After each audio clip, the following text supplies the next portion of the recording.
Hello student, आज के इस वीडियो में मैं आपको सेट थ्योरी से रिलेटेड जो हमने प्रैक्टिकल प्रॉब्लम्स को डिस्कस किया था उससे रिलेटेड कुछ प्रैक्टिस वर्क आपको देने जा रहा हूँ। कुछ क्वेश्चंस आपके साथ शेयर कर रहा हूँ, उन क्वेश्चंस को आप स्वयं सोल्व कीजिएगा जिससे आपका जो परफॉर्मेंस है वो बेटर हो सके। ओके स्टूडेंट, तो क्वेश्चंस जो है वो आपके सामने हैं। वो क्वेश्चंस है ओके स्टूडेंट्स, तो ये आपके पास कुछ क्वेश्चंस है। Question number 7, 8 and 9। ये इस तरह के क्वेश्चन जो है हम ऑलरेडी सॉल्व कर चुके हैं, तो ये क्वेश्चन आपको स्वयं सॉल्व करना है। इनको सॉल्व करने में आपको कोई प्रॉब्लम नहीं होगी।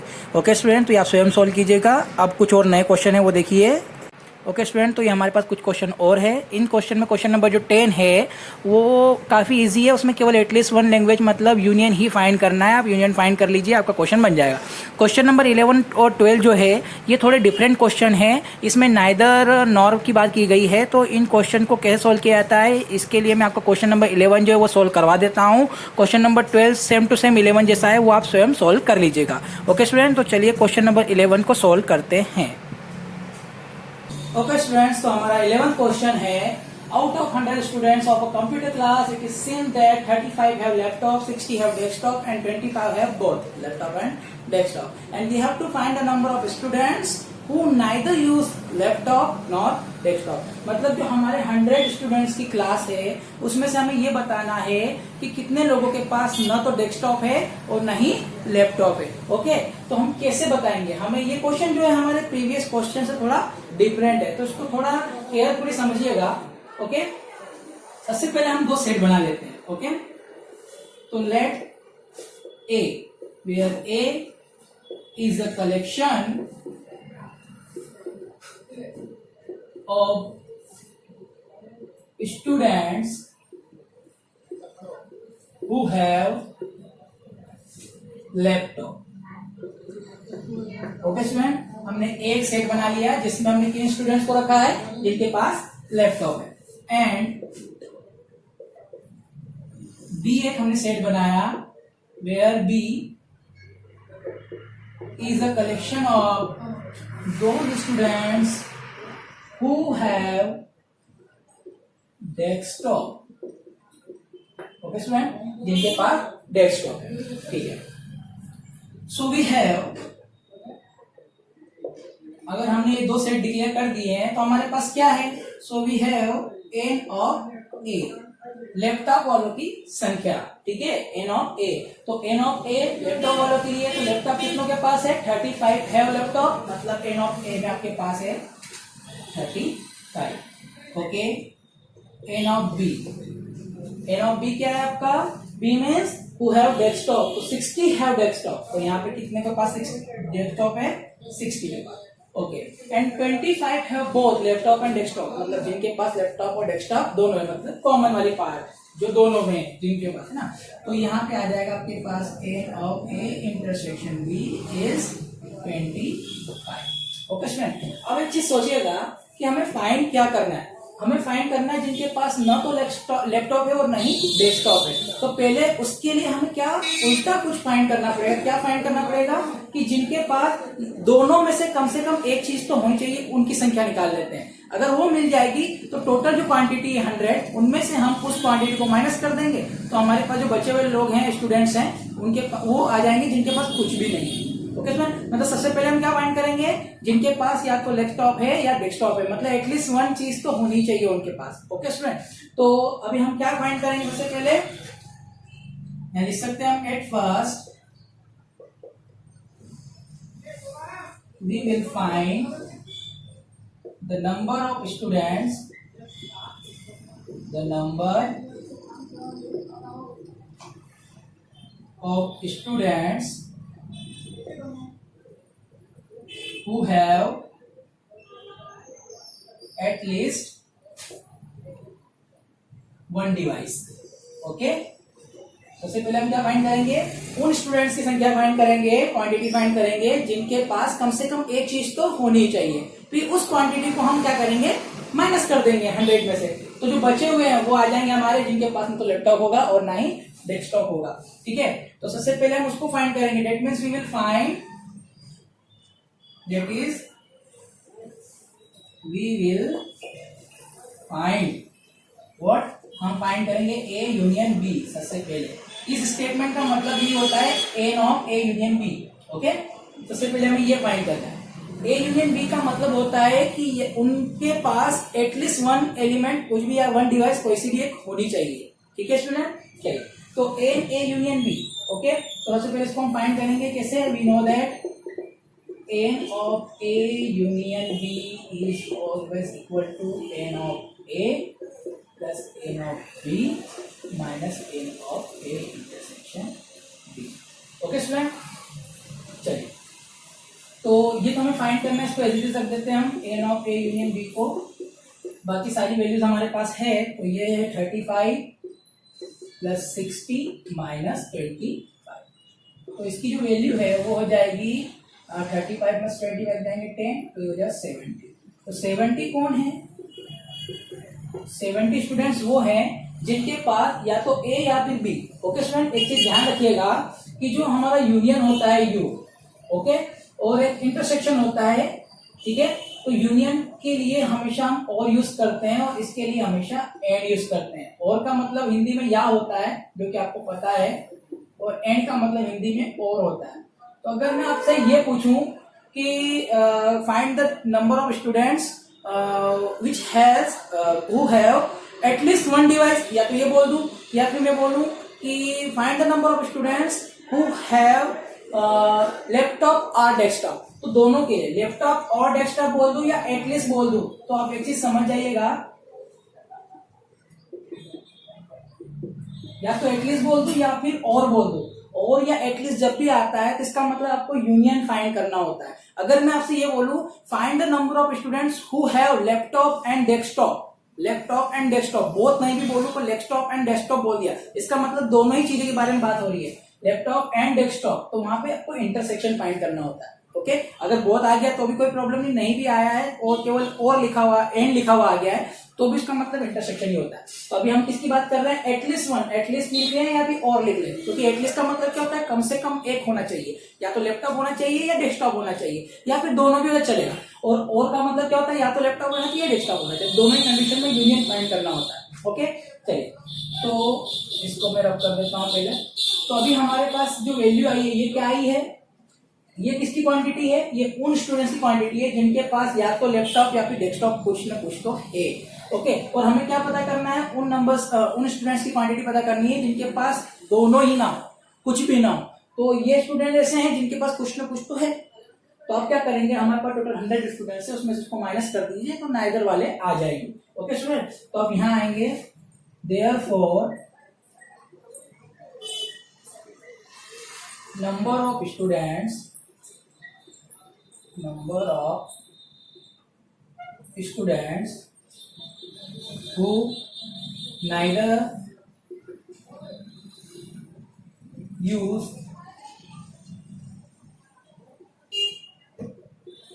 laptop nor desktop is equal to n of 100 minus n of A union B. That means 100 minus 70. That means 30. And this is your final answer. Okay student, I hope आपको समझ में आया होगा। ठीक है, इसके बाद जो हमारा 12 नंबर का क्वेश्चन है वो डिक्टो सेम है, आपको इसी तरह से उस प्रोसेस को फॉलो करना है और नाइदर और नॉर का जो आपको फाइंड करने के लिए बोला गया है वो आप फाइनल आंसर को फाइंड कर सकते हैं। ओके, तो ये है हमारा सॉल्यूशन। ठीक है, चलो। ओके स्टूडेंट्स, तो हमारे ये दो क्वेश्चन और रह गए हैं, जिसमें क्वेश्चन नंबर जो 13 है ये आप स्वयं सॉल्व कर लीजिएगा, काफ़ी इजी है, कोई प्रॉब्लम नहीं होगी। क्वेश्चन नंबर जो 14 है इसमें थोड़ा सा कॉन्सेप्ट लगाना पड़ेगा। यदि आपसे ये क्वेश्चन बन जाता है तो कोई प्रॉब्लम नहीं है, और अगर नहीं बनता है तो वीडियो को एंड तक देखिएगा। ये क्वेश्चन में 14 जो है क्वेश्चन नंबर 14 जो है उसको मैं सॉल्व करवा रहा हूँ। ओके स्टूडेंट, तो वीडियो को एंड तक देखिएगा। ओके स्टूडेंट्स, तो हमारा क्वेश्चन नंबर 14 है A and B are two sets such that n of A minus B is 24, n of B minus A is 19, and n of A intersection B is 11. Then we have to find these three things. Okay student, तो इन तीनों चीजों को हमें find करना है। तो इन तीनों चीजों को फाइंड करने से पहले आपको माइनस का कॉन्सेप्ट समझना पड़ेगा। जो कि मैं ऑलरेडी अपने प्रीवियस वीडियो में जब हमने सेट्स पर ऑपरेशन के बारे में डिस्कस किया था तो उसमें मैंने माइनस के कॉन्सेप्ट के बारे में बताया था कि एक्चुअली माइनस का होता क्या है, माइनस क्या होता है, उसको किस तरह से अप्लाई किया था, उस सेट में एलिमेंट कैसे होते हैं, इन सब के बारे में डिस्कस किया था। ओके, तो एक बार फिर से हम उस माइनस के कॉन्सेप्ट को थोड़ा सा रिकॉल करते हैं जिससे आपको ये जो क्वेश्चन है इजीली समझ में आ जाए। ओके, तो समझिए, मान लीजिए आपके पास एक सेट ए है और एक सेट बी है। ओके, सेट ए में आपके पास A B C D and E ये एलिमेंट्स है। बी आपका सेट है जिसके अंदर D E F G, okay, ये एलिमेंट्स है आपके पास, ठीक है। तो अब ये देखिए, ए माइनस बी का हमने कॉन्सेप्ट क्या समझा था। ए माइनस बी का मतलब होता है ए में से बी के एलिमेंट्स को लेफ्ट कर देना। ए माइनस बी का मतलब क्या होता है, ए में से बी के एलिमेंट्स को लेफ्ट कर देना। तो ए में बी के कौन से एलिमेंट आ रहे हैं, डी ई, देखो ये बी के एलिमेंट है डी ई, जो इसमें भी आ रहे हैं। मतलब आपको इस सेट में से इस सेट के इन एलिमेंट को जो किसमें भी आ गए उसको लेफ्ट कर देना। तो आपके पास बचता कौन है, A B and C. Okay student, this implies that n of a minus B कितना हो गया, 3, क्योंकि इसके अंदर एलिमेंट्स 3 है, ठीक है। Number of elements in a minus B is 3। Okay, तो अब इस चीज को सोचिए कि आपने जो लेफ्ट किए हैं, एलिमेंट्स हटाए, वो एक्चुअल में ऐसे एलिमेंट है जो दोनों ही सेट में कॉमन है। देख सकते हैं आप, ये कॉमन है ना दोनों ही सेट में। तो अगर मुझे सेट ए के एक्चुअल नंबर ऑफ एलिमेंट्स पता करना है तो क्या मैं इन a माइनस बी में वापस जो कॉमन है, कॉमन एलिमेंट कितने हैं, मतलब n of a intersection b, इस चीज को समझिएगा, n of a intersection b कौन है, आप बोलेंगे केवल d और e, sorry, a intersection b कौन है, a इंटरसेक्शन b सेट में कौन कौन आएगा आपका, d और e, ये दो एलिमेंट आएंगे। इसका मतलब number of elements in common intersection of A intersection B, okay, ये 2 एलिमेंट्स हैं। तो अगर मैं इन 2 को वापस इस 3 के साथ ऐड कर दूं तो क्या सेट ए के 5 एलिमेंट जो कि एक्चुअल में है पता चल जाएगा हमें, चल जाएगा। तो बेसिक कॉन्सेप्ट यही है, आपको कुछ नहीं करना है। ए माइनस बी मतलब ए में से बी के एलिमेंट हटाने के बाद जो सेट बच रहा है उसमें 3 एलिमेंट है। तो कितने एलिमेंट लेफ्ट हुए होंगे, जितने की कॉमन होंगे, क्योंकि कॉमन एलिमेंट ही हम लेफ्ट करते हैं। तो अगर मुझे सेट ए के एलिमेंट पता करने हैं तो मैं कुछ नहीं करूंगा, इस एलिमेंट में मतलब 3 में इस 2 को ऐड कर देंगे तो हमारे पास n ऑफ a आ जाएगा। तो n ऑफ a हमारा 5 आ जाएगा। कैसे आ जाएगा, इस 3 को इस 2 को हमको ऐड करना है। ओके स्टूडेंट, तो बस एक छोटा सा कॉन्सेप्ट है, इसके थ्रू हम n ऑफ a और n of b easily find कर सकते हैं। तो हमारा जो n ऑफ a है वो क्या होगा, n of a minus B plus n of a intersection b, क्योंकि a माइनस बी में वही एलिमेंट है जो कि एक्चुअल में हमने लेफ्ट करने के बाद हमारे पास जो बचे वही एलिमेंट है। तो लेफ्ट कौन से हुए, कॉमन वाले, तो कॉमन वालों को वापस ऐड कर दो तो ये a सेट के एलिमेंट आ जाएंगे। तो a माइनस बी में आपके देखिए यहाँ पे 24 एलिमेंट्स है और इंटरसेक्शन में आपके पास 11 एलिमेंट्स है, मतलब आपके पास n ऑफ a में टोटल 35 एलिमेंट्स है। वैसे ही अगर आपको n ऑफ b फाइंड करना है, ओके, तो n ऑफ b में का मतलब क्या है कि b minus a, b minus a क्यों, क्योंकि b में से आपने a के एलिमेंट्स को हटा दिया, उसके बाद b में कितने बचे। जैसे देखिए आप, ये मैंने b माइनस a निकाला, तो b माइनस a का मतलब क्या, b में से एक एलिमेंट को हटाना है, तो b में से एक एलिमेंट d e हटेंगे तो कौन बचेगा यहाँ पे, f g। इसका मतलब n of b minus a 2 हो जाएगा, मतलब b माइनस a सेट में 2 एलिमेंट्स है। तो इसमें अगर मैं कॉमन वाले को फिर से ऐड करूंगा तो 4 एलिमेंट्स, 1 2 3 4 एक्चुअल क्वांटिटी वो हमें मिल जाएगी। तो यहाँ पे भी आपको वही करना है, कॉमन वाले को ऐड कर देना है, ठीक है। तो b माइनस a में हमारे पास 19 एलिमेंट्स है और इसमें 11 एलिमेंट्स है, तो टोटल हमारे पास 20 एलिमेंट्स है। ये हो गया हमारा n of b, first part भी हो गया इसका, सेकेंड भी हो गया। अब थर्ड वाला देखिए, n of a union b निकालना है। तो ये तो हमने टूल पढ़ा हुआ है, फॉर्मूला है हमारे पास कि n of a union b is equal to, आपको स्टडी में मैंने बता दिया था, प्रैक्टिकल प्रॉब्लम जब हमने डिस्कस करना स्टार्ट किया था तभी मैंने आपको बता दिया था कि n of a union b जो होता है वो होता है n of a plus n of b minus n of a intersection b, इसकी वैल्यू होती है। तो n ऑफ a आपको पता चल गया है 35, यहाँ पे आप रख दीजिए 35, एन ऑफ बी वो भी आपको पता चल गया 20, वो भी आप रख दीजिए यहाँ पे 20 minus n of A intersection भी क्वेश्चन में गिवन है, उसको भी रख दीजिए। तो ये इस प्रकार से आपके पास 55 माइनस 11 मतलब 42 ये आपका फाइनल आंसर हो जाता है।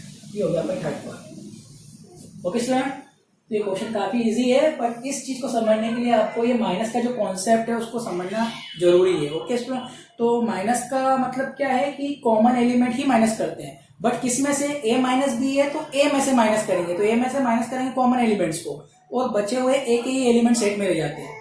बी माइनस ए का मतलब है बी में से कॉमन एलिमेंट्स को हटा दो, बी सेट के बाकी एलिमेंट वैसे वैसे रह जाते हैं। तो अगर हमें सेट ए और सेट बी के एलिमेंट पता करने हो तो हम जो कॉमन वाले एलिमेंट्स हैं उनको वापस ऐड कर देंगे, तो हमारे जो एक्चुअल क्वांटिटी है सेट्स में वो हमें पता चल जाती है। ओके स्टूडेंट, आई होप आपको ये समझ में आया होगा। ठीक है स्टूडेंट्स, आज जो मैंने आपको प्रैक्टिस वर्क के लिए क्वेश्चन दिए हैं उन सभी के आंसर नीचे डिस्क्रिप्शन में मैंने लिख दिए हैं, तो अगर आपको क्रॉस चेक करना है तो आप वहां से कर सकते हैं आपका आंसर सही है या नहीं। ओके ठीक है।